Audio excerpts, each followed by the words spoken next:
The phlegmatic is the last of the 5 temperaments. It was originally represented by the element water and the fluid phlegm. Now, the phlegmatic has been modified since its original representation. So, back in the days of the Greeks and Romans, the phlegmatic was the opposite of the choleric, and of course, had some of the qualities the supine has now. It was once a submissive temperament. It used to be the calmest temperament. It was usually rather laid back, very willing to do what others asked, and also wanted to really just have a feeling of peace and harmony in a group, which is the opposite of the choleric's assertive drive. Now, the phlegmatic has been changed somewhat since the renovation of temperament theory. Now, it's actually the middle temperament, it's the neutral temperament.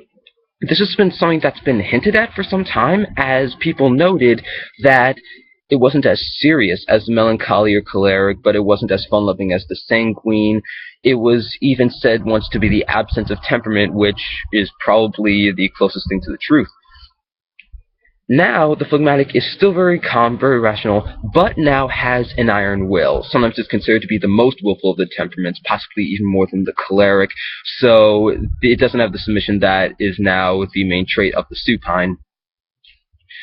So, the strengths of the phlegmatic, its calm and rational personality, its ability to really relate to both tasks and people. It doesn't have a specific or task or relationship orientation, or it's not introverted or extroverted specifically. So it's a very versatile temperament. People who are part of this temperament manage to really make their way through all aspects of life. However, this leads to their main weakness, because while it might look like this is because they have more energy than the other temperaments to do this, it's really because they don't have enough energy to drive them away from any certain aspect of these personalities. So it's not driven towards people like the sanguine, but it doesn't have the energy to be driven away from them like the melancholy. So this can lead to them sometimes being rather lazy and not willing to put in much effort to show these strengths. The phlegmatic usually is not a very emotional temperament.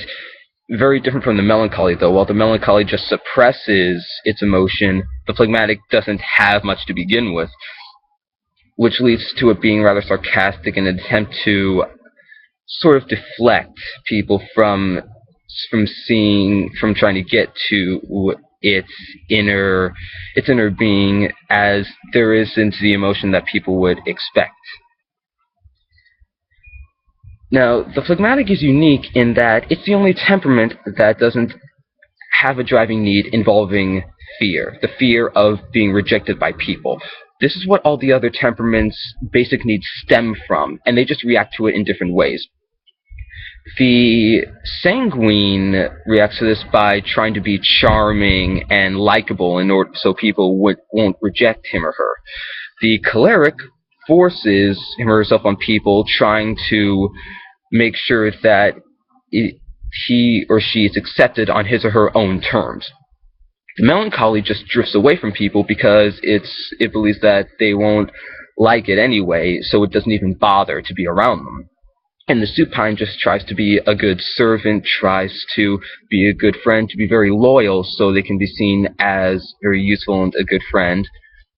The phlegmatic really doesn't care. It's viewed as a very apathetic personality type. Well, that'll be all for this lesson, and next time I'll be finishing the temperament theory by talking about how the temperaments have changed and why. Bye.